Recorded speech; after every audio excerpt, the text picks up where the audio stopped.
Ішкі істер органдарына Жаңаөзен қаласы полиция басқармасына бос лауазымдарға орналасу бойынша хабарландыру. Жаңаөзен қаласы полиция басқармасы ішкі істер органдарына қатардағы және басшы құрам лауазымдарына қызметке шақырады. Ішкі істер органдарында қызмет өткерудің артықшылықтары. Қызмет өтіліне және арнаулы атағына байланысты лауазымдық жалақының артуымен тұрақты және уақытылы жоғары жалақы.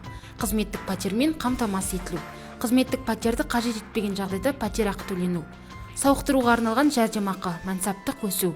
Ведомстволық емдеу мекемелерінде тегін медициналық қызмет көрсету. Жұмыс берушінің есебінен алғашқы оқыту және біліктілікті арттыру. Арнаулы атағына байланысты 48 жастан бастап зейнетке шығу. Ішкі істер органдарында кемінде 12 жыл 6 ай үздіксіз қызмет өткеру кезінде.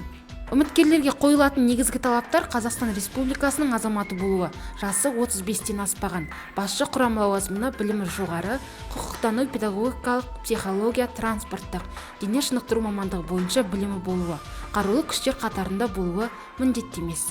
Қатардағы құрам лауазымына білімі орта, қарулы күштер қатарында немесе әскери даярлығынан өтуі міндетті. Біліктілік талаптарына сай келетіндер Жаңаөзен қаласы полиция басқармасы кадр саясаты бөлімшесіне хабарласуына болады. Байланыс телефондары 2 25 35, 2 26 25, 2 25 33.